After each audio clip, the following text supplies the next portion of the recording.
لك والملك لا شريك لك. الحمد للہ رب العالمین والصلاة والسلام علی سید الانبیاء والمرسلین اما بعد فاعوذ باللہ من الشیطان الرجیم بسم اللہ الرحمن الرحیم.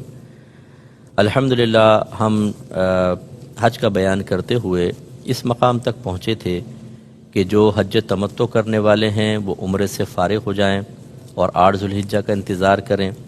جو حج قران کرنے والے ہیں وہ عمرے سے فارغ ہو گئے، اس کے بعد طواف قدوم کیا اور پھر وہ 8 ذوالحجہ کا وہ بھی انتظار کریں گے. اور حج افراد کرنے والے وہ پہلے طواف قدوم کریں گے اور پھر 8 ذوالحجہ کا ویٹ کریں گے. آگے تمام چیزیں ایک جیسی ہوتی ہیں، یہ تینوں حج علیحدہ ہیں لیکن آگے ایک ہی طرح کے ارکان ہوں گے. تو اب جب 8 ذوالحجہ آ جائے تو حج تمتع کرنے والوں کے لیے میں نے مشورہ دیا تھا کہ آپ حج کا احرام پہنیں، اور احرام کے اندر وہ تمام چیزیں ہوں گی جو پہلے ذکر کر دی گئیں، اور اس کے بعد ایک نفل طواف کر لیں جو اتباع رمل کے ساتھ ہو، اور بعد میں آپ سعی وغیرہ بھی کر لیں. تو انشاءاللہ طواف الزیارہ کے بعد جو 10 ذوالحجہ کو کرنا ہے آپ کو ان چیزوں کی ضرورت نہیں رہے گی، صرف طواف کیا اور فارغ، آسانی رہتی ہے. اور جو حج قران کرنے والے ہیں وہ طواف قدوم میں یہ معاملات کر لیں کہ اتباع رمل اور اس کے بعد سعی. حج افراد کرنے والے بھی طواف قدوم میں یہ کر لیں. اب جب 8 ذوالحجہ آ جائے، حج تمتع کرنے والے ویسے احرام پہنیں گے، غسل وغیرہ کریں، پوری جسم کی صفائی وغیرہ کر کے احرام پہنیں اور حج کی نیت کریں. حج قران حج افراد والوں نے پہلے حج کا احرام پہنا ہوا ہے، اور وہی نیت دل کے ارادے کو کہتے ہیں. مخصوص اس میں الفاظ لکھے ہوتے ہیں کتابوں کے اندر، آپ چاہیں تو مخصوص الفاظ سے کر لیں، ورنہ دل میں نیت کر لیں کہ اللہ تعالیٰ میں تیری رضا کی خاطر حج کرنا چاہتا ہوں، یا حج کرنے کا میں نے ارادہ کیا ہے، اسے اپنی بارگاہ میں قبول فرما لے، میرے لیے اس کی ادائیگی آسان کر دے. بس اس کے بعد ہمیشہ یاد رکھیں جب بھی آپ احرام پہنیں گے، پہلے بھی میں نے عرض کیا، ایک بار تلبیہ پڑھنا لازم ہوتا ہے اور 3 بار افضل ہوتا ہے. تو اس لیے پھر آپ لبیک اللہم لبیک جیسے احرام کی نیت کریں گے یہ پڑھیں، اور 3 دفعہ مرد بلند آواز میں اور عورتیں آہستہ آواز میں. اور اس کے بعد اگر آپ میرا مشورہ مانیں تو اپنی فیملی کے ساتھ نفل طواف کر لیں اگر ٹائم مل جاتا ہے، اور اس میں سعی وغیرہ کر لیں. آج 8 ذوالحجہ کو جب سورج تھوڑا بلند ہو جائے تو آپ نے مینا کی طرف جانا ہے. 8 ذوالحجہ کا پورا دن مینا میں گزارنا ہے، بلکہ 5 نمازیں وہاں ادا کرنا سنت ہے. 8 کو ظہر، عصر، مغرب، عشاء اور اگلے دن کی فجر. اور اگلے دن کی جب فجر ہوگی تو آپ جانتے ہیں، معلوم ہے آپ کو کہ 9 ذوالحجہ سٹارٹ ہو جائے گی. اس کا مطلب ہے 8 کو آپ وہاں پہنچیں گے، 9 تک وہاں رہیں گے. یہ 5 نمازیں سنت کریمہ ہیں، اور مینا میں اس پورے دن میں قیام حتیٰ کہ طلوع فجر تک یہ بھی سنت کریمہ ہے. لہٰذا یہ چونکہ سنت ہے اس لیے اگر ترک ہو گیا کسی وجہ سے تو کوئی گھبرانے کی حاجت نہیں ہے. بعض اوقات ایسا ہوتا ہے کہ بعض لوگوں کو جو خیمہ ہے وہ مینا سے باہر مزدلفہ کے اندر لگا ہوتا ہے، یہ پرابلم ہوتی ہے. تو ایسے لوگ اگر ہوں تو لڑائی جھگڑا نہ کریں. کوئی ہوتے ہیں مسائل، جگہ تنگ ہوتی ہے تو بعض اوقات باہر آپ کو جگہ ملتی ہے، اس میں یہ ہے کہ آپ جا کے نمازیں مینا کے اندر ادا کر لیں. 5 نمازیں چلو سنت کے تھوڑا بہت آپ جتنی دیر آپ نماز ادا کریں گے اتنی دیر آپ کو گویا کے اندر اسٹے مل جائے گا. لیکن ہوتا تھوڑا مشکل ہے کیونکہ دوسروں کے خیموں میں تو آپ داخل ہو نہیں سکتے اور جگہ بڑی کنجسٹ ہوتی ہے، رش بہت زیادہ ہوتا ہے. لیکن بہرحال موقع مل جائے تو تھوڑا سا وقت وہاں گزار لیں سنت کے قصد و ارادے سے. اگلے دن کی فجر کے بعد آپ کو پھر عرفات کے لیے روانہ ہونا ہے. اس میں بھی مسئلہ یہ ہوتا ہے کہ ابھی آپ نے فجر پڑھی نہیں کہ آپ کے معلم کے آدمی شور مچا دیتے ہیں کہ چلو چلو چلو جی نکلیں بسوں میں بیٹھو. تو بعضوں کی تو نمازیں قضا ہو جاتی ہیں. فجر کی نماز جا کے پہلے بس میں بٹھا دیتے ہیں، فجر سے پہلے شور مچا کے وہاں بٹھا دیتے ہیں، نہ وضو ہوتا ہے نہ کچھ، کیونکہ آدمی گھبرا جاتا ہے، پریشان ہو جاتا ہے. آپ ہوشیار رہیے گا کہ اس رات جو ہے یعنی 8 کے بعد جب فجر آپ کو پڑھنی ہے تھوڑا پہلے جاگ جائیں، وضو وغیرہ کر کے تیار رکھیں. اور اگر فرض کر لیں آپ کو زبردستی گاڑی میں بٹھا بھی دیتے ہیں تو پھر آپ کو چلتی گاڑی میں نماز پڑھنی ہوگی اگر اترنے کا موقع نہ ملے. لیکن ہمارا اگر مشورہ مانیں تو آپ خیمے میں رہیں، ادھر ادھر ہو جائیں، چاہے وہ آپ کے بغیر نہیں جا سکتے. گنتی پوری کریں گے سب کی پھر وہ جائیں گے، ورنہ معلم پکڑا جاتا ہے. تو فجر وہاں پہ سنت کے مطابق ادا کر کے پھر ہی آپ گاڑی میں بیٹھیں، یہ بیسٹ ہے. اچھا، جو گاڑی میں جانا چاہے، اب اگر کوئی پیدل جانا چاہے مینا سے عرفات تک تو ترتیب یہ ہے کہ پہلے مینا ہے، پھر بیچ میں مزدلفہ آتا ہے، یہ بڑا لمبا ایک ایریا ہے، اس کے بعد پھر آپ عرفات تک پہنچتے ہیں. تو اگر کوئی پیدل چلنے کی طاقت رکھتا ہو تو پیدل جائے، یہ افضل ہوتا ہے. لیکن ہاٹنس بہت زیادہ ہوتی ہے، راستہ بہت گرم ہوتا ہے، اس لیے ہمت ہو تو کریں، اور خاص طور پہ جب آپ کے ساتھ فیملی ہوتی ہے تو پھر آپ چلیں فیملی کے ساتھ گاڑی میں بیٹھ جائیں، لیکن یہ بھی ایک صبر آزما سفر ہوتا ہے کیونکہ اسٹک ہو جاتی ہیں گاڑیاں، ویسے تو ایئر کنڈیشن ہوتا ہے لیکن آہستہ آہستہ چل رہی ہوتی ہیں، طبیعت میں بعض اوقات شیطان ملال پیدا کرنے کی کوشش کرتا ہے، تو نو کمنٹس، بالکل ہونٹ بند، اللہ کی رضا کی خاطر بالکل سکون سے، ٹھیک ہے نا، بعض اوقات آدھا گھنٹہ تک بس کھڑی رہتی ہیں، یہ بھی ہوتا ہے، کوئی مسئلہ نہیں ہے، اللہ کی رضا کی خاطر کریں، اور اگر پیدل جانا چاہیں تو پیدل جائیں۔ آپ 8 کو یہاں پہنچے، آپ نے ظہر عصر یعنی منی میں پہنچے تھے، ظہر عصر مغرب عشاء، اگلے دن کی فجر پڑی، 9 سٹارٹ ہو گئی، اب 9 کو آپ پہنچ رہے ہیں میدان عرفات میں۔ یہ میدان عرفات میں ٹھہرنا وقوف عرفہ کہلاتا ہے، اور یہ حج کا رکن اعظم ہے، یعنی پہلا فرض یہ ہے، اور دوسرا طواف الزیارہ، یہ 2 فرائض ادا کرتے ہیں آپ حاجی ہو جاتے ہیں، اور خاص طور پہ یعنی حاجی تو آپ یہیں سے ہو جائیں گے، وقوف عرفہ میں پہنچ گئے، چاہے قصد و ارادے سے پہنچیں یا کوئی راستہ بھٹک کے وہاں پہنچ کے حالت احرام میں اسے پتہ ہی نہیں کہ میدان عرفات ہے، حتیٰ کہ اگر بے ہوش کو وہاں لا کر ڈال دیا حاجی ہو جائے گا۔ تو آج آپ ظہر کے ٹائم تک، زوال کے وقت تک یا ظہر تک وہاں پہنچ جائیں گے، وہاں پہنچنے کے بعد غسل کرنا مستحب ہوتا ہے، لیکن عمومی طور پہ جگہ نہیں میسر ہوتی تو کم از کم وضو کر لیں، اور وہاں پر پھر آپ کو ظہر کی نماز ادا کرنی ہے، مسجد نمرہ میں ادا کر لیں یا باہر آپ کر لیں۔ یہ یاد رکھیں کہ فقہ حنفی کی روشنی میں میدان عرفات میں ظہر اور عصر کو ملانے کے لیے حاکم اسلام کی موجودگی شرط ہے، کہ اگر حاکم اسلام نماز پڑھا رہا ہو تو 2 کو ملائیں گے، اور ویسا نہیں آپ منفرد طور پہ پڑھ رہے ہیں تو ہمارا مشورہ یہی ہوگا، بحث بھی نہ کریں کسی سے، آپ لڑیں جھگڑے نہیں، بہت سے ملا کے پڑھ رہے ہوں گے، آپ ظہر کو ظہر کے وقت میں پڑھیں اور عصر کو عصر کے وقت میں پڑھیں، ٹھیک ہے، یہ کر سکتے ہیں۔ آپ ظہر کو ذرا آگے کر لیں، جب عصر کے وقت شروع ہونے لگے اس سے آپ 10 منٹ پہلے ظہر ادا کر لیں، تھوڑی دیر بعد ہی عصر شروع ہوگی، پھر آپ عصر کی نماز پڑھ لیں، بظاہر یہ دونوں نمازیں مل جائیں گی، متصل ہوں گی، لیکن اپنے اپنے وقت کے اندر۔ تو آج آپ کو یہاں ٹھہرنا ہے غروب آفتاب تک، اتنا یہاں پر ٹھہرنا واجب ہے، ٹھیک ہے، غروب آفتاب کے بعد ہی جا سکتے ہیں، اس سے پہلے نکلیں گے تو دم لازم ہو جائے گا، لیکن اچھی طرح یاد رکھیں کہ وقوف عرفہ کا ٹائم جو ہے وہ یہ پورا دن اور اگلے دن کی طلوع فجر، اگر اس پورے وقت میں کوئی یہاں پر آ گیا تو وہ اس کا رکن ادا ہو جائے گا، لیکن کم از کم آپ کو غروب آفتاب تک ٹھہرنا، اس سے پہلے اگر آپ نکل گئے دم لازم ہو جائے گا۔ تو اگر کوئی خدا نخواستہ آپ غلطی سے غروب آفتاب سے پہلے نکل گئے نا تو دم لازم، لیکن اگر آپ دوبارہ آ جائیں حدود عرفات میں تو دم ساقط ہو جائے گا، معاف ہو جائے گا۔ تو کبھی خدا نخواستہ ایسا ہوتا ہے بعض اوقات کہ جلدی نکال دیتے ہیں، یہاں بھی وہی مصیبت ہوتی ہے کہ غروب آفتاب سے پہلے شور مچا دیتے ہیں، چلو چلو چلو، آپ کو بسوں میں لا کے بٹھا دیں گے، اور اگر آپ غروب آفتاب سے پہلے بیٹھ گئے اور وہ حدود عرفات سے بس باہر نکل گئی تو آپ پہ دم لازم ہو جائے گا۔ یہاں بھی ہمارا وہی مشورہ ہے، آپ کے بغیر بس نہیں جائے گی، ایک ایک حاجی کو گنا جاتا ہے، آپ وہاں پہ آرام سے کہیں پر بھی بیٹھ جائیں، غروب آفتاب کے بعد مغرب ادا نہیں کرنی ہے، غروب آفتاب کا انتظار کرنا ہے، اس کے بعد آپ جا کے بس میں بیٹھیں، کوئی ڈانٹ ڈپٹ نہیں ہوگی، گھبرائیے گا نہیں کہ مجھے ڈانٹیں گے، شاید کچھ سختی ہوگی، کچھ بھی نہیں ہوگا، آپ کا ادب ہے، تعظیم ہے، سب ہے، آپ کو لیے بغیر جائیں گے نہیں، اس لیے اپنا وہاں غروب آفتاب تک آپ ٹھہریں، یہ آپ کا وقوف عرفہ ہو گیا۔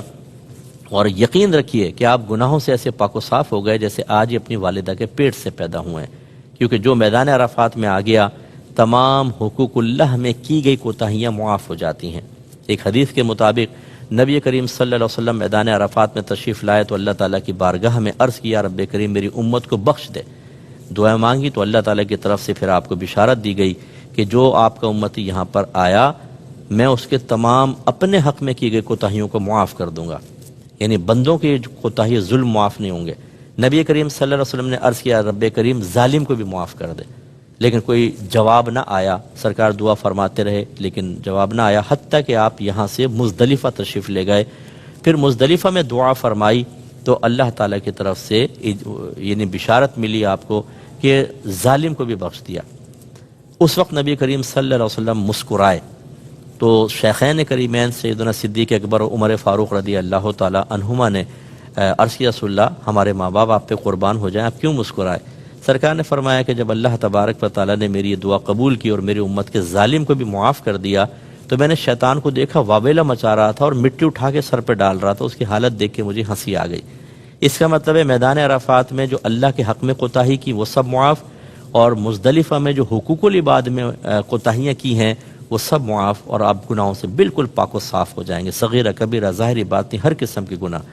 یہ یقین رکھنا چاہیے، بشارت ہے، لیکن ایک خوف بھی ہونا چاہیے، ہو سکتا ہے آپ کا حج قبول نہ ہو سکتا ہے جن پیسوں سے آپ نے حج کیا وہ مشکوک پیسے ہوں یا خدا نہ خواستہ حرام پیسوں سے، تو پھر تو مقبول ہی نہیں ہوتا، تو ڈرنا بھی چاہیے اللہ تعالیٰ کی بارگاہ میں۔ دوسری اس میں وضاحت ضروری یہ ہے کہ اگر آپ کے میدان عرفات میں حقوق اللہ معاف ہوئے ہیں تو اس کا مطلب یہ نہیں ہے کہ جو قضا نمازیں آپ نے کی ہیں وہ معاف ہو گئیں، اس کا گناہ معاف ہوا ہے۔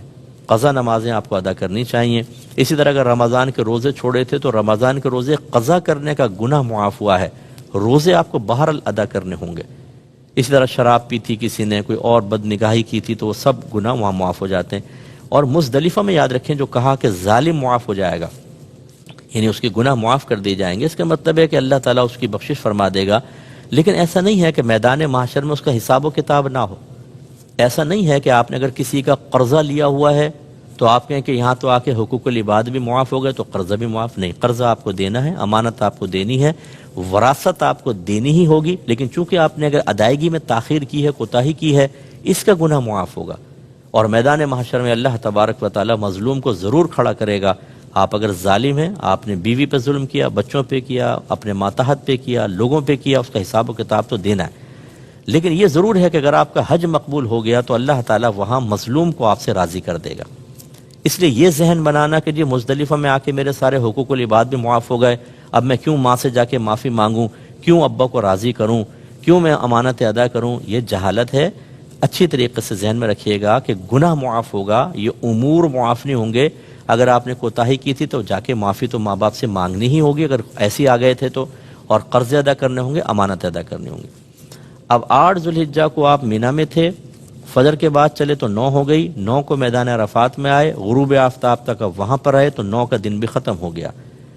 یہاں سے جب آپ باہر نکلیں گے غروب آفتاب کے بعد مغرب نہیں پڑھیں گے، یاد رکھیں، مغرب آپ پڑھیں گے مزدلفہ جا کر۔ نبی کریم صلی اللہ علیہ وسلم نے مغرب اور عشاء کو ملایا ہے مزدلفہ میں، اور وہ یقینی سی بات ہے جب آپ وہاں پہنچیں گے تو مغرب کا وقت ختم ہو چکا ہوگا، لیکن جب آپ مغرب پڑھیں گے تو ادا کی نیت سے پڑھیں گے، قضا کی نیت سے نہیں پڑھیں گے۔ یہ نبی کریم کا خاصہ ہے کہ آپ نے وہاں جا کر دونوں نمازیں ادا کی نیت سے پڑھیں اور ملا کر پڑھیں۔ ترتیب یہ ہوگی کہ جب آپ مزدلفہ پہنچ جائیں گے تو پہلے اذان ہوگی، اقامت، مغرب کے 3 فرض پڑھیں گے، پھر بعض روایت کے مطابق اقامت ہوگی، اور عشاء کے 4 فرض، اگر آپ مطلب کہ مسافر نہیں ہیں تو 4، ورنہ قصر کریں گے اور جماعت سے پڑھیں، بیسٹ ہے۔ اس کے بعد پھر مغرب کے سنن نوافل، پھر عشاء کے سنن اور نوافل وغیرہ ادا کیے جائیں گے۔ اب آپ جب یہ رات یہاں مزدلفہ میں گزاریں گے، یہ ہے 10 کی رات، 9 کا دن گزر چکا اور 10 کی رات ہے، یہ پوری رات مزدلفہ میں گزارنا سنت کریمہ ہے۔ اور اس میں اکابرین نے بیان فرمایا کہ یہ رات شب قدر سے بھی افضل ہے، بہت افضل رات ہے، اور یہاں پر آپ کو سنت یہ ہے کہ طلوع فجر تک آپ یہاں ٹھہریں گے۔ اس کے بعد طلوع فجر سے لے کر اور طلوع آفتاب تک، یعنی فجر کا وقت شروع ہونے سے اور پھر فجر کا وقت ختم ہونے تک، اس پورے وقت کے درمیان آپ کا یہاں ٹھہرنا واجب ہوتا ہے، اور پورے وقت میں نہیں، چاہے ایک لمحے کے لیے، جیسے فجر کا وقت ہوا آپ نے فجر پڑھ لی، بس یہ واجب ادا ہو گیا۔ اس کا مطلب کیا ہوا کہ آپ نے پوری رات گزاری لیکن فجر شروع ہونے سے پہلے وہاں سے نکل گئے، تو جو واجب قیام تھا، واجب یہاں ٹھہرنا تھا، واجب وقف تھا، وہ آپ نے ترک کر دیا تو دم لازم ہوگا۔ اس لیے فجر کا انتظار کریں، اول وقت فجر پڑھ کر پھر آپ مینا کے لیے روانہ ہو جائیں۔ لیکن یہ صحت مندوں کے لیے ہے، یہ طاقتوروں کے لیے ہے۔ اگر فرض کر لیں کہ کوئی ضعیف خاتون ہیں، کوئی بیمار ہیں، بچے ہیں، عورتیں ہیں کہ وہ زیادہ رش کو برداشت نہیں کر سکتی، تو وہ فجر سے پہلے بھی جا سکتے ہیں۔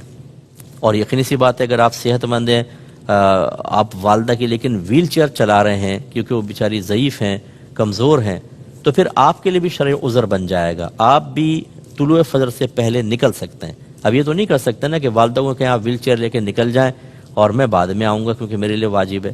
تو بہتر تو یہ ہے کہ اول وقت میں فجر پڑھ لیں تو زیادہ بیسٹ ہے، لیکن اگر پہلے نکل جاتے ہیں عورتیں، بچے وغیرہ، ان پر کوئی دم لازم نہیں۔ اچھا پہلے کیوں نکل جائیں؟ وہ پہلے اس لیے نکل جائیں، نبی کریم صلی اللہ علیہ وسلم نے حضرت سعودہ بنت زمعہ رضی اللہ تعالی عنہ کو خاص اجازت مرحمت فرمائی ایسے حضرت عبداللہ بن عباس رضی اللہ تعالیٰ عنہ فجر سے پہلے نکل گئے تھے، اور یہ روایات موجود ہیں کہ سرکار نے اجازت مرحمت فرمائی عورتوں بچوں کو فجر سے پہلے چلے جائیں۔ کیوں چلے جائیں؟ کیونکہ رش بہت زیادہ ہو جاتا ہے۔ یہ جتنا بھی حاجی، اگر 25 لاکھ حاجی ہے، یہ سب کے سب آج مینا میں پہنچیں گے اور کنکری مارنی ہے، رمی کرنی ہے۔ آپ اندازہ کریں کس قدر رش ہوگا، زبردست قسم کا۔ تو اس لیے یہ آپ ذہن میں رکھیں۔ اب یہ آپ جب مزدلفہ میں ٹھہرے ہوئے ہیں، پوری رات آپ ذکر الہی کریں، درود پاک پڑھیں، قضا نمازیں پڑھیں اور اذکار الہی کریں، اور کچھ نہیں کر سکتے تو سو جائیں۔ یہ نہ کریں کہ فضول گفتگو کریں، بیٹھ کر باتیں کر رہے ہیں، قہقہے لگا رہے ہیں، نو، یہ بھی مقام بڑا مقدس اور متبرک مقام ہے۔ اور کوشش کیجئے کہ یہیں سے آپ کنکریاں جمع کر لیں، تو آپ کو مل جائیں گی کنکریاں۔ اتنی بڑی بڑی کنکریاں ہوں، کھجور کی گٹلی کی تک ہوں، یہ بیسٹ ہیں۔ بہت بڑے پتھر نہیں لینے، بہت چھوٹی چھوٹی باریک نہیں لینی، اس سائز کی، اور یہ آپ تلاش کریں گے آپ کو وہاں پہ سب مل جائیں گی۔ پہلے دن جو ہے آپ کو 7 کنکری مارنی ہوں گی، دوسرے اور تیسرے دن جب مینا میں آپ گزاریں گے، یعنی 10 کو آپ وہاں پہنچیں گے، 11 اور 12 کو تینوں شیطانوں کو مارنی ہوتی ہے۔ 10 کو صرف ایک شیطان کو، دوسرے دن 21، تیسرے دن 21۔ تو آپ ان سب کو اتنی تعداد میں آپ لیں، بلکہ تھوڑی سی زیادہ لے لیں تاکہ دوسروں کے بھی کام آ جائے، اور افضل ہوتا ہے کہ آپ لینے کے بعد دھو کے اس کو کسی جگہ رکھ لیں، اور پھر آپ وہ اس کو ماریں گے، رمیے وغیرہ کریں گے، شیطان کو ماریں گے۔ تو اب آپ کو روانہ ہونا ہے مینا کی طرف۔ یہ 10 کی رات تھی، جب آپ نے فجر پڑھ لی تو اب 10 ذوالحجہ اسٹارٹ ہو گئی۔ فقہ حنفی کی روشنی میں اس دن آپ کو 4 مناسک ادا کرنے ہیں، 4 عمل کرنے ہیں۔ پہلا ہے کنکری مارنا، دوسرا ہے قربانی کرنا، تیسرا ہے حلق یا قصر کروانا، اور چوتھا ہے طواف الزیارہ کرنا۔ اور یہ طواف الزیارہ یہ رکن اعظم ہے، دوسرا فرض ہے۔ اور یاد رکھیں، آپ جب وقوف عرفہ سے آپ نکل گئے تو جب تک طواف الزیارہ نہ کر لیں بیویاں حرام ہوتی ہیں انسان کے اوپر، یہ یاد رکھیں۔ طواف الزیارہ سے پہلے زوجہ حلال نہیں ہوتی، اس لیے یہ آپ کو کرنا ہوگا کہ اب آپ وہاں پہنچ کر یہ 4 کام بالترتیب کریں گے، اور انشاءاللہ ان چاروں کی تفصیل اور پھر بقیہ جو مسائل ہیں وہ اگلے پروگرامز میں ذکر کروں گا۔ اللہ تعالی ہمیں سمجھنے، سوچنے، یاد رکھنے، دوسروں تک پہنچانے کی توفیق عطا فرمائے، آمین۔ وآخر دعوانا ان الحمد للہ رب العالمین۔